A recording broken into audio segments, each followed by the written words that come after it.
సాధారణంగా మనం బరువు తగ్గడానికి కొన్ని రకాల డైట్స్ గురించి విని ఉంటాం. అలాగే బరువు పెరగడానికి కూడా ఉపయోగపడేటటువంటి కొన్ని డైట్స్ గురించి విని ఉంటాం. కానీ మనిషి ఆయుష్ పెంచడానికి కూడా ఒక డైట్ ఉందన్న విషయాన్ని మీకు తెలుసా? ఈరోజు మనిషి ఆయుష్ను పెంచగలిగే ప్రపంచంలోని అత్యుత్తమమైనటువంటి డైట్ గురించి తెలుసుకుందాం. ఈ డైట్ గురించి చెప్పుకోవడానికి ముందు ఈ స్పెషల్ డైట్పై జరిగిన అధ్యయనాలు ఏం చెబుతున్నాయన్న వివరాల గురించి ఇప్పుడు చూద్దాం. 26,000 మంది మహిళలపై స్టడీ చేసిన తర్వాత ఈ డైట్ గుండె జబ్బుల ప్రమాదాన్ని తగ్గిస్తుందని నిరూపించబడింది.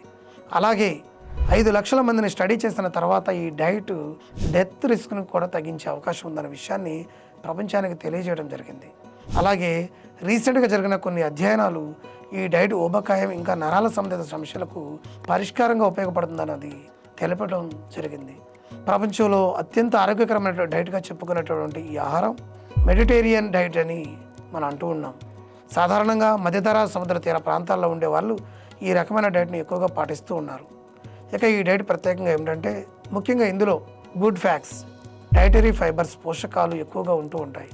అలాగే కార్బోహైడ్రేట్స్, గ్లైసమిక్ ఇండెక్స్ చాలా తక్కువగా ఉంటూ ఉంటాయి. వీటితో పాటు ఇందులో యాంటీ ఆక్సిడెంట్స్ అట్లానే యాంటీ ఇన్ఫ్లమేటరీ ప్రాపర్టీస్ కూడా ఎక్కువగా కనిపిస్తూ ఉంటాయి.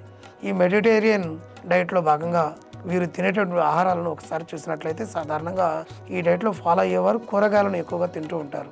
అందులో టమాటాలు, బ్రొకోలీ, బచ్చల కూర, అలానే ఉల్లిపాయలు, కాలీఫ్లవర్, క్యారెట్, బ్రసెల్స్ యొక్క మొలకలు, దోసకాయలు, బంగాళాదుంపలు, చిలకడ దుంపలు ఆహారంలో భాగంగా చేసుకొని తింటూ ఉంటారు.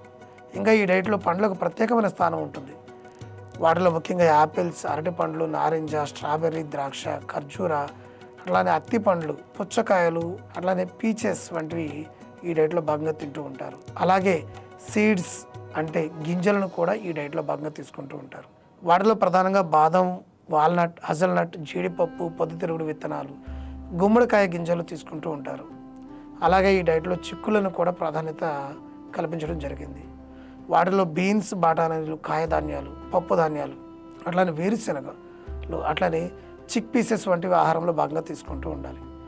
ఇంకా తృణధాన్యాలు, వీటికి కూడా ఈ డైట్లో ఒక స్పెషల్ ప్లేస్ అనేది ఉందని చెప్పుకోవచ్చు. ఓట్స్, బ్రౌన్ రైస్, అట్లానే బార్లీ, మొక్కజొన్న, బక్వీట్, థార్న్, అట్లానే హోల్ వీట్ బ్రెడ్ వంటివి కూడా ఈ డైట్లో భాగంగా తీసుకోవాల్సిన అవసరం ఉంటుంది. అలాగే ఈ డైట్లో చేపలకు కూడా చాలా ప్రాధాన్యత ఉంటుంది. అందులో సాల్మన్, సార్డిన్, అట్లానే ట్రౌట్, ట్యూనా, అట్లానే రొయ్యలు, గొల్లలు, క్లామ్స్, పీతలు, అట్లానే మస్సెల్స్ వంటివి ఈ డైట్లో భాగంగా తీసుకుంటూ ఉండాల్సిన అవసరం ఉంది. అదేవిధంగా గుడ్లు, పౌల్ట్రీ, పాల ఉత్పత్తులకు కూడా ఈ డైట్లో స్థానం ఉంటుంది. వాటిని కూడా ఆహారంలో తీసుకుంటూ ఉంటారు. ఇంకా ప్రత్యేకంగా ఈ డైట్లో మూలికలకు అలాగే సుగంధ ద్రవ్యాలకు కూడా ప్రాధాన్యత ఉంటుంది. ఇందులో వెల్లుల్లి, తులసి, పుదీనా, రోజ్మెరీ, సేజ్, జాజికాయ, దాల్చిన చెక్క, అట్లానే మిరియాలు వంటివి ఆహారంలో భాగంగా ఉపయోగిస్తూ ఉంటారు. అలాగే రోజు వాడే నూనెల విషయానికి వస్తే ఆరోగ్యకరమైన కొవ్వులు కలిగి ఉన్నటువంటి ఆలివ్ నూనె, ఆవకాడో నూనె వంటివి ఈ డైట్లో భాగంగా వినియోగిస్తూ ఉంటారు. ఈ డైట్లో అన్నిటికంటే ముఖ్యంగా మద్యం, అట్లానే అధిక చక్కెర కలిపిన పానీయాలను అవాయిడ్ చేయాల్సిన అవసరం అయితే ఉంటుంది. ఈ డైట్ను పాటిస్తున్న సమయంలో మంచినీటిని అవసరమైనంత మేరకు ప్రతిరోజు తాగాల్సిన అవసరం ఉంటుంది. ఇప్పుడు మెడిటేరియన్ డైట్లో ఏ రకమైన ఆహారాలను మితంగా తీసుకుంటే మంచిదని వివరాల గురించి ఒకసారి చూద్దాం. సాధారణంగా షుగర్ అనేది చాలా ఆహారాల్లో కనిపిస్తూ ఉంటుంది. ముఖ్యంగా సోడా, క్యాండీలు, అట్లానే ఐస్ క్రీమ్స్, టేబుల్ షుగర్ ఈ డైట్లో భాగంగా వీటన్నిటిని లిమిట్ చేసుకోవాల్సిన అవసరం అయితే ఉంటుంది. అలాగే రిఫైన్ చేసిన ధాన్యాలతో చేసిన ఆహారాలు అంటే ఉదాహరణకు వైట్ బ్రెడ్, పాస్తా, టోర్టిల్లా, అట్లానే చిప్స్ లిమిట్ చేసుకోవాల్సిన అవసరం అయితే ఉంటుంది. అదేవిధంగా ఈ డైట్లో భాగంగా వేయించినటువంటి ఆహారాలు, ప్రాసెస్ చేసిన ఆహారాలు కూడా లిమిట్ చేసుకోవాల్సిన అవసరం అయితే ఉంటుంది.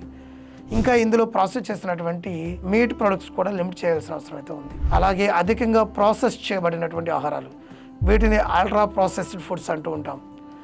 ఫాస్ట్ ఫుడ్స్, మైక్రోవేవ్, పాప్కార్న్ వంటివి కూడా ఈ కోవలోకే చెందుతాయి. వీటిని కూడా లిమిట్ చేసుకోవాల్సిన అవసరం అయితే ఉంటుంది.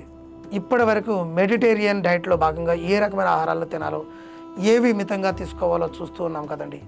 వీటిని దృష్టిలో ఉంచుకొని మనం డైట్ ప్లాన్ చేసుకున్నట్లయితే మనం ఎప్పుడు హెల్తీగా ఉంటామన్న విషయాన్ని గ్రహించాల్సిన అవసరం అయితే ఉంటుంది. మన ప్లానింగ్లోనే మన విన్నింగ్ దాగి ఉందన్న విషయాన్ని మనం గ్రహించాల్సిన అవసరం అయితే ఉంది. Thank you.